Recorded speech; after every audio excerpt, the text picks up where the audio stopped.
the retailer that revolutionized exploitation. Amazon's labor practices.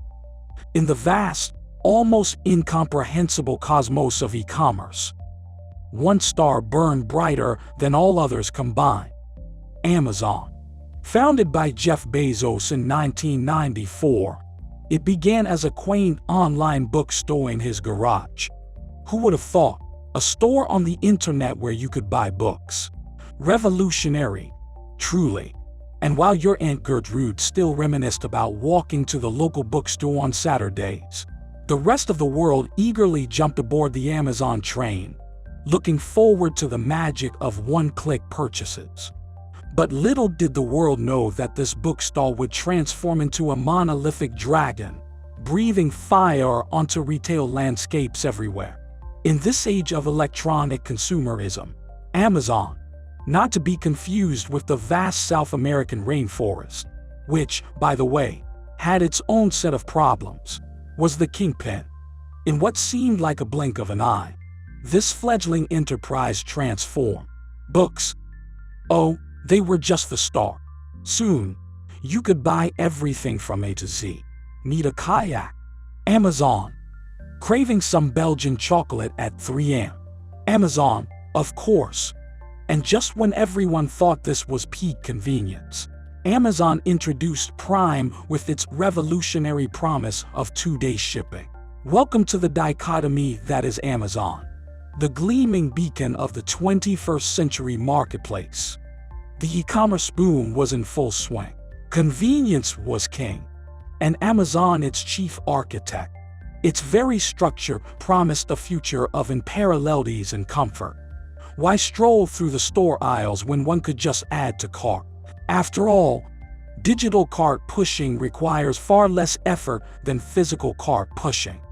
Packages at your doorsteps within days, sometimes hours.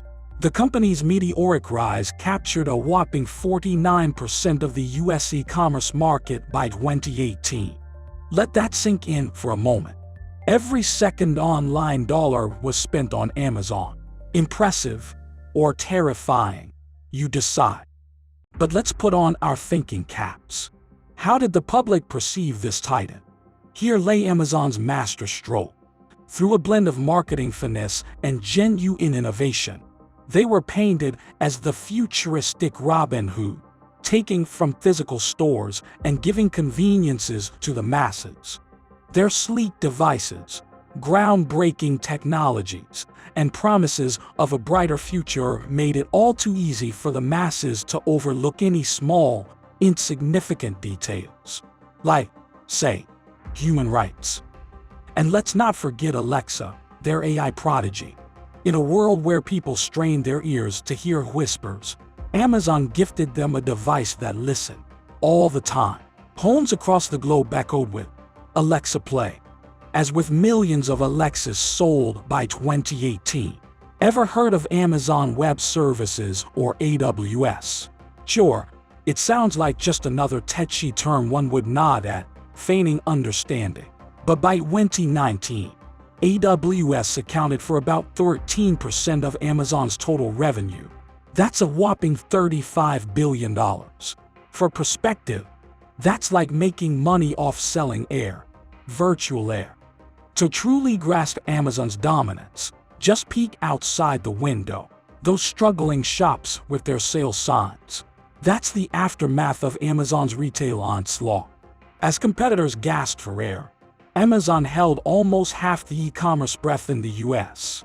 While the court jester, in this case Alexa, entertained the masses and the king, Bezos, reveled in his glory, murmurs began in the kingdom's alleyways. Were the foundations of this empire as rock solid as they seem? It began, as most modern controversies do, in the vast, unruly jungle of social media. Tweets began to surface, 280 characters of revelations that hinted at a much graver 280-page expose. In 2020, the year that will forever be remembered for global pandemics, the groundbreaking New York Times expose on Amazon, a journalistic deep dive that revealed tales of exhaustion, untenable conditions, and a work culture bordering on dystopian.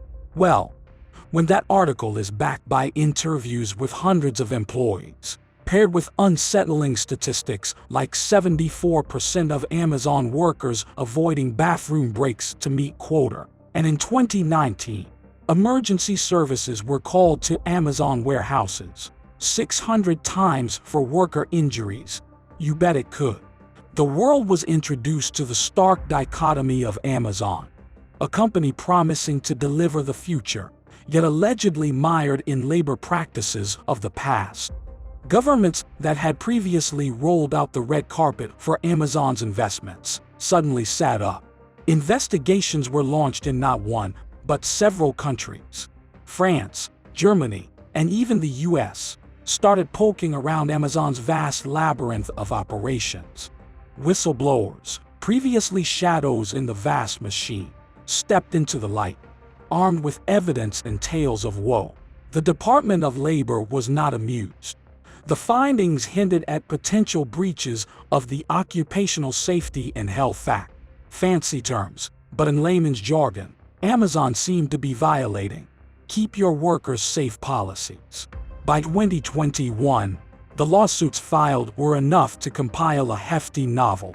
Hidden NDAs, hush payouts, and strategically placed PR articles, attempting to paint a rosy image of Amazon's work environment surfaced. Employees reported feeling constantly surveilled, and team meetings now held a tangible tension. Was Big Brother, in this case Jeff and his top-tier executives, watching? But consequences are a tricky business.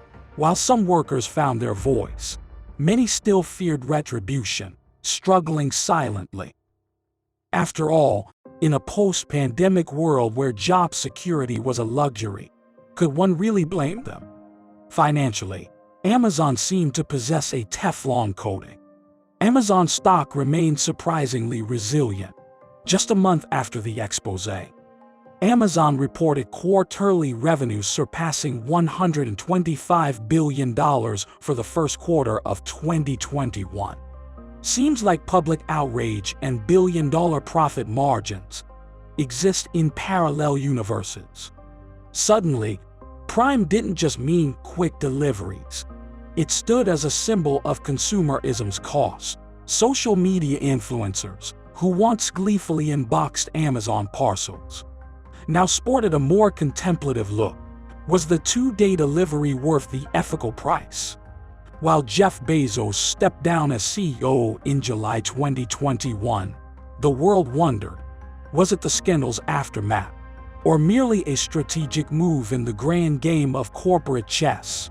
Only Mr. Bezos knows. But one thing's for sure, with each step Amazon took, the world now watched. No longer would the innards of Amazon's colossal fulfillment centers or transparent warehousing be shrouded in mystery. In 2022, a Day in the Life program was launched, allowing the general public to take guided tours. Journalists, previously Amazon's loudest critics, were now handed VIP passes. Of course, the cynics among us wondered aloud whether these were merely well-choreographed PR stunts. Yet, the numbers didn't lie. Wages across the board saw an impressive 15% hike, and workplace injury rates dropped by 30% by mid-2023. Outside the realm of its workforce, Amazon sought to regain societal trust. A whopping $500 million was allocated to community initiatives, spanning education, healthcare, and local infrastructure. Jeff Bezos, previously the puppet master behind the curtains, started engaging directly to answer concerns head-on. And perhaps, just perhaps, these moves weren't entirely driven by bottom-line numbers or stock prices. The Amazon saga serves as a potent reminder, a tale of ambition, oversight, downfall, and a quest for redemption. A narrative that makes one wonder, if the mightiest can stumble and seek to rise again, what does it mean for the rest of us in this ever-evolving dance of commerce and conscience? One thing was for certain, The age of unchecked corporate power was drawing to a close. That even giants, with all their might and muscle, are not immune to the collective voice of dissent.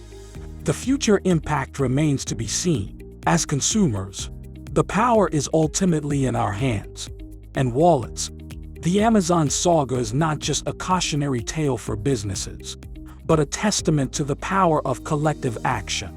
As the curtain falls on this chapter, one hopes the world will remember, every time we spend $1, we cast a vote on the kind of world we want to live in.